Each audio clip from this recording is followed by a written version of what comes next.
மாணவர்கள் அனைவருக்கும் இனிய மாலை வணக்கம். வெல்கம் டு உன்னால் முடியும் டிஎன்பிஎஸ்சி அகாடமி. நம்ம சேனலில் பார்த்தீங்கன்னா டிஎன்பிஎஸ்சி எக்ஸாம்ஸ்க்கு புதுசாக ப்ரிப்பேர் பண்ணுறவங்களா இருந்தாலும் சரி, ஆல்ரெடி எக்ஸாமுக்கு படிச்சுட்டு இருக்கிறவங்களா இருந்தாலும் சரி, ஏற்கனவே படித்து முடித்து ரிவிஷன் பண்ணுறவங்களா இருந்தாலும் சரி, யாராக இருந்தாலும் ரொம்ப யூஸ்ஃபுல்லாக இருக்கக்கூடிய வகையில் தான் வீடியோஸ் அப்லோட் பண்ணிகிட்ருக்கோம். என்ன அப்படின்னு பார்த்தீங்கன்னா, டிஎன்பிஎஸ்சியில் கேட்ட previous year questions.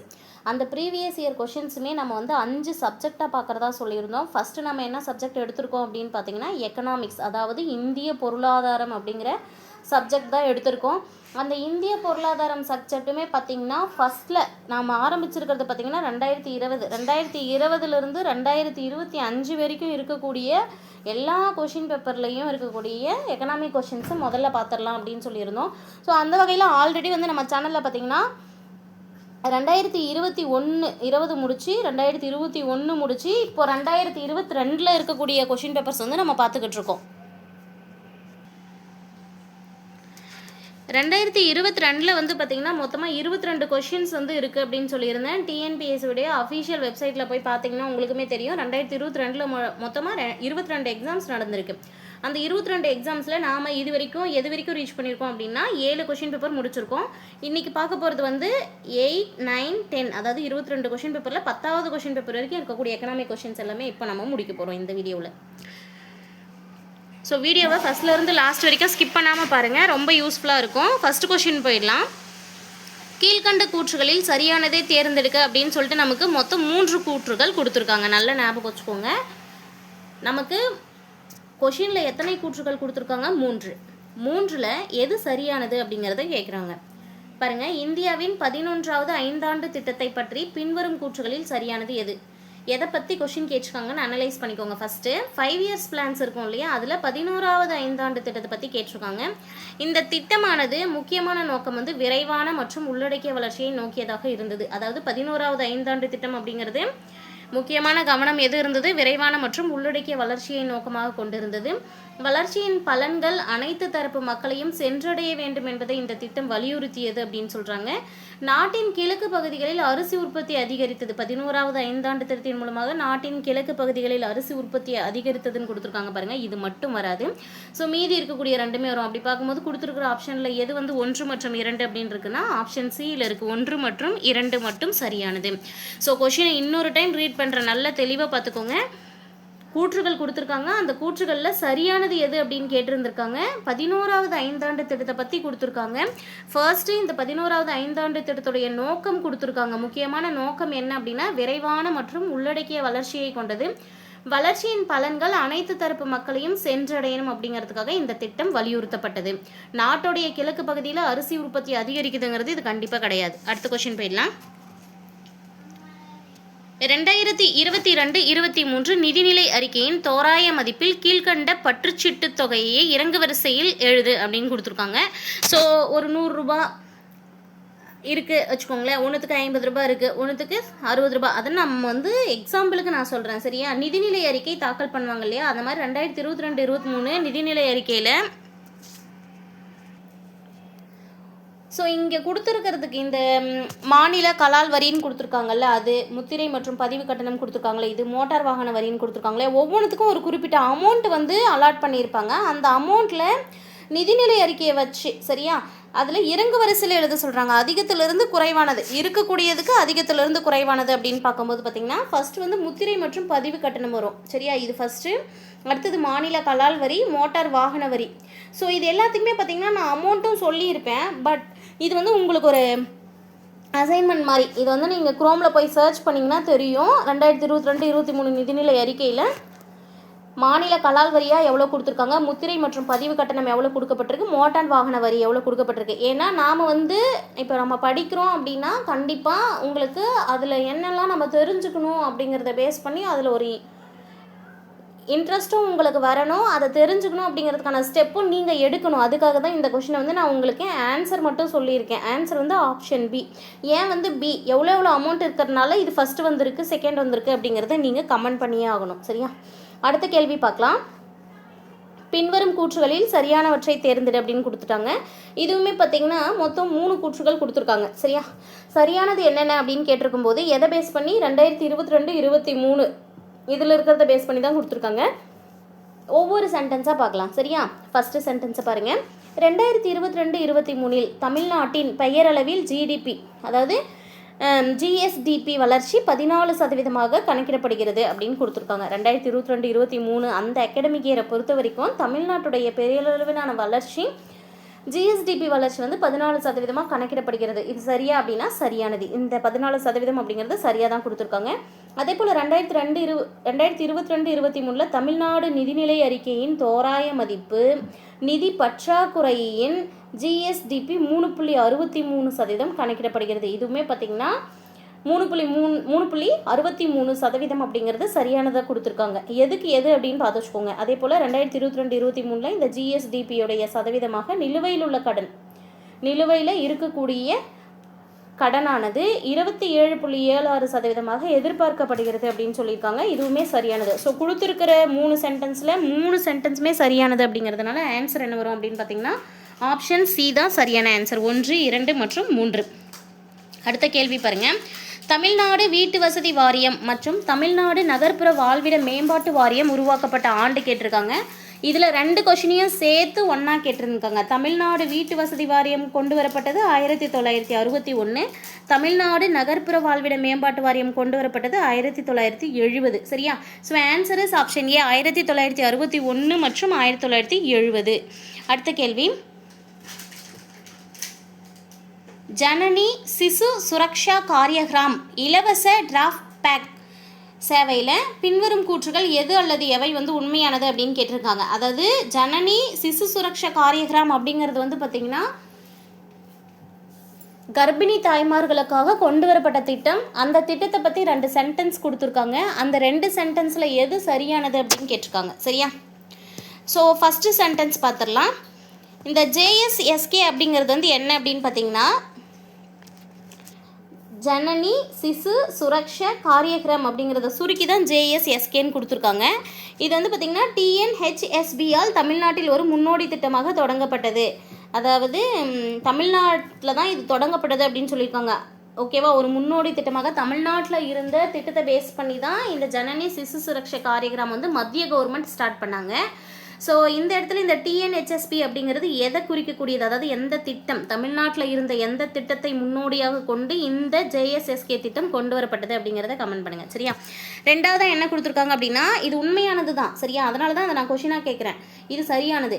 Draft back வாகனம் 1 வயது குழந்தையையும் தாயையும் கொண்டு செல்ல வழிவகை செய்கிறது அப்படின்னு கொடுத்துருக்காங்க. ஸோ 1 வயது வரைக்கும் இருக்கக்கூடிய குழந்தைகளை வந்து தாய்மார்களையும் குழந்தைகளையும் கொண்டு செல்வதற்காக தான். சரியா? அவங்க ஹாஸ்பிட்டல் வராங்க அப்படின்னா ஹாஸ்பிட்டல்லேருந்து ரிட்டர்ன் கொண்டு போய் அவங்க வீட்டில் வந்து ட்ராப் பண்ணிட்டு வருவாங்க. அதை தான் சொல்கிறாங்க டிராப் பேக் வாகனம் அப்படின்னு சொல்கிறாங்க. ஸோ ஆன்சர் இஸ் 1 மற்றும் 2 ரெண்டுமே உண்மையானது தான். ஆப்ஷன் சி தான் சரியான ஆன்சர். அடுத்த கேள்விக்கு போயிடலாம். பின்வருவனவற்றுள் இந்திய நிதி ஆணையத்தின் செயல்பாடு எது அப்படின்னு கொடுத்துருக்காங்க. சரியா? இங்கே வந்து நான் ஏன் வந்து நிதி ஆணையம் அப்படிங்கிறது நம்ம பாலிட்டிலையுமே பார்ப்போம்.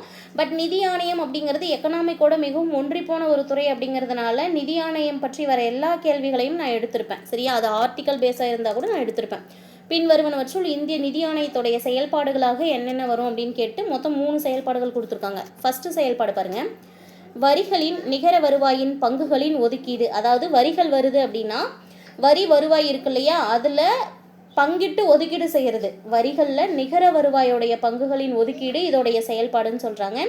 மானியங்களை நிர்வகிக்கும் கொள்கைகளை வகுப்பது. அதாவது ஒவ்வொரு துறைக்கும் இவ்வளோ மானியம் கொடுக்கலாம், இந்த விஷயத்துக்கு இவ்வளோ மானியம் கொடுக்கணும் அப்படின்னு சொல்லிட்டு மானியங்களை நிர்வகிக்கக்கூடிய அந்த கொள்கைகளை உருவாக்குவது இந்த நிதி ஆணையம் தான்.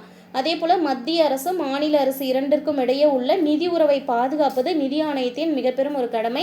ஸோ அப்படி பார்க்கும்போது நமக்கு கொடுத்துருக்கிற 3 சென்டென்ஸுமே சரியானது. 1, 2 மற்றும் 3மே சரியானது. Answer option B. அடுத்த கேள்வி பாருங்க. 2021ஆம் ஆண்டு வெளியிடப்பட்ட நிதி ஆயோக்கின் சுகாதார குறியீட்டின்படி டேஸ் டேஸ் மற்றும் டேஸ் ஆகிய மாநிலங்கள் முதல் 3 இடங்களை பிடித்துள்ளது.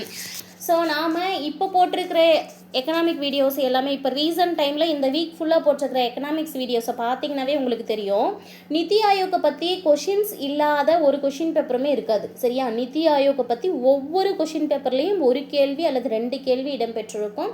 அதே போல் தான் ஹியூமன் டெவலப்மெண்ட் இண்டெக்ஸ், அதாவது மனித வளர்ச்சி குறியீடு பற்றியும் கம்பல்சரி கொஷின்ஸ் இருக்கும். ஸோ எந்த டாபிக் வந்து நம்ம அதிக முக்கியத்துவம் கொடுத்து படிக்கணும், எந்த டாப்பிக்கை படித்தா நமக்கு கண்டிப்பாக ஒரு கொஷின் வரும் இல்லை 2 கொஷின் வரும், நமக்கு ஆன்சர் பண்ண முடியும் அப்படின்னு டாபிக் தெரிஞ்சுக்கிட்டு நம்ம படிக்கணும். ஸோ நிதி ஆயோக்கை பற்றி டாப் டு பாட்டம், அதாவது இருக்கிற எல்லா கொஷினுமே நிதி ஆயோக் பற்றி எங்கெல்லாம் கொஷின்ஸ் இருக்கோ அது எல்லாத்தையும் நம்ம படித்து வச்சுருக்கணும். என்னெல்லாம் தெரிஞ்சு வச்சுருக்கணுமோ அது எல்லாத்தையும் நம்ம தெரிஞ்சு வச்சுருக்கணும். அது மாதிரி தான் ஹியூமன் டெவலப்மெண்ட் இண்டெக்ஸுமே 6th-லேருந்து 12th வரைக்கும் மனித வளர்ச்சி குறியீடை பற்றி எந்த இடத்துலலாம் நூக் அண்ட் கார்னர் எங்கெல்லாம் கொடுத்துருக்காங்களோ அது எல்லாத்தையுமே சர்ச் பண்ணி ஒரு இடத்துல எழுதி வச்சுக்கோங்க. அதே போல் HDI பற்றி ப்ரீவியஸ் இயர் கொஷின்ஸ் எல்லாமே ஒரு இடத்துல எழுதி வச்சுக்கோங்க. இதெல்லாம் நீங்கள் கடைசியாக எக்ஸாம் எழுதுறதுக்கு ஒரு 10 டேஸ்க்கு முன்னாடி ரீகால் பண்ணிக்கிட்டே இருந்தீங்கன்னா, முக்கியமான சப்ஜெக்ட்லலாம் இந்த மாதிரி பண்ணி வச்சிட்டிங்கன்னா உங்களுக்கு வந்து மார்க்ஸ் எங்கேயுமே குறைஞ்சி போகாமல் GS பார்க்கில் வந்து அதிகமான மார்க் வாங்க முடியும். இந்த கொஷினை பாருங்கள். 2021ஆம் ஆண்டு நிதி ஆயோக் வந்து சுகாதார குறியீடு வெளியிட்டிருப்பாங்க. அந்த சுகாதார குறியீடு வெளியிடும் போது முதல் 3 இடங்களை பிடித்த மாநிலங்கள் எது அப்படின்னு தான் கேட்குறாங்க. ஸோ ஆன்சர் வந்து பார்த்திங்கன்னா ஆப்ஷன் பி.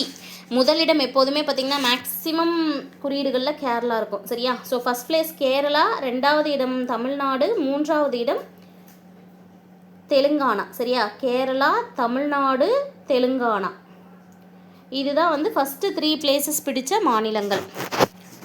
அடுத்த கேள்வி போலாமா?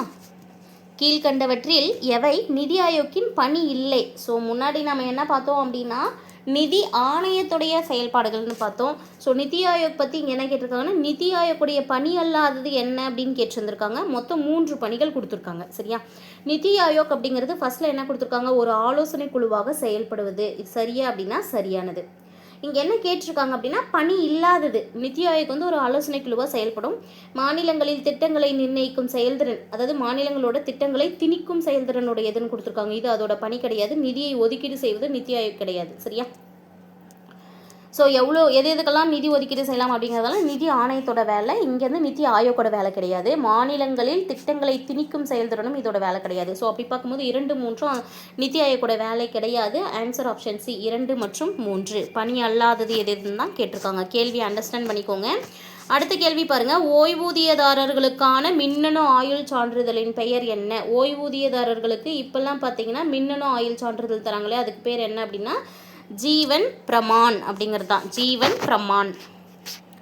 அடுத்த கேள்வி. கிராமப்புற பெண்கள் பொருளாதார ரீதியில் அதிகாரம் படைத்தலுக்கென ஸ்திரீ சக்தி திட்டம் எந்த மாநில அரசால் அறிமுகப்படுத்தப்பட்டது? அதாவது கிராமப்புற பெண்கள் பொருளாதார ரீதியாக நலிவடைந்து இருப்பாங்க இல்லையா, அவங்கள பொருளாதார ரீதியில் உயர்த்தணும் அப்படிங்கிறதுக்காக, சரியா, பொருளாதார ரீதியாக பெண்களை உயர்த்துவதற்காக ஒரு திட்டம் கொண்டு வரப்பட்டது. என்ன அப்படின்னா ஸ்திரீ சக்தி திட்டம் அப்படிங்கிறது.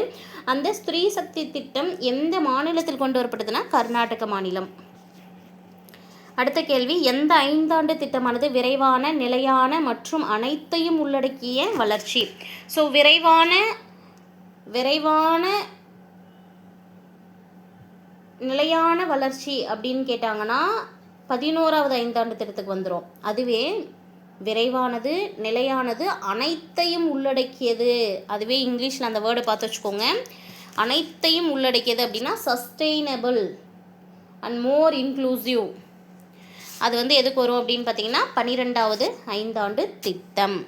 விரைவான, நிலையான மற்றும் அனைத்தையும் உள்ளடக்கிய வளர்ச்சி 12வது 5 ஆண்டு திட்டம். அடுத்த கேள்வி பாருங்க. பின் வருவனவற்றுள் எது விவசாய பொருட்களின் விலை கொள்கை கருவிகள் இல்லை? அதாவது விவசாய பொருள்கள் இருக்குது அப்படின்னா அதற்கு வந்து விலையை நிர்ணயிக்கிறதுக்குன்னே சில கொள்கைகள் வச்சுருப்பாங்க. இதை பேஸ் பண்ணி தான் இந்த ஒரு பொருளுக்கு நெல்லுனா இவ்வளோ ரேட்டு, ஒரு கரும்புனா இவ்வளோ ரேட்டு, அந்த மாதிரி ஒரு காய்கறி இருக்குது அப்படின்னா இப்போ மஞ்சள் இருக்குன்னா ஒரு இவ்வளோ ரேட்டு, இந்த மாதிரி ஒவ்வொரு பொருளுக்கும் விவசாய பொருட்களும் ஒவ்வொரு மதிப்பு வந்து கொடுக்குறாங்க இல்லையா, அது எதை பேஸ் பண்ணி கொடுப்பாங்கன்னா அதுக்குன்னு சில விலை கொள்கைகள் வச்சுருந்துருப்பாங்க. அந்த விலை கொள்கைகளில் அவங்க பார்க்கக்கூடாதது ஒன்று, அதாவது இங்கே கொடுத்துருக்கிற இந்த 4 ஆப்ஷனில் இந்த விவசாயிகளுக்கான கடன் வசதியை செய்து தரணும் அப்படிங்கிறது வந்து இவங்க இது பண்ண மாட்டாங்க. இடையக பங்கு, ஆதரவு விலைகள், கொள்முதல் விலைகள், இது எல்லாமே வந்து இவங்களுடைய, அதாவது இந்த விலை கொள்கைக்குள்ளார வரும்.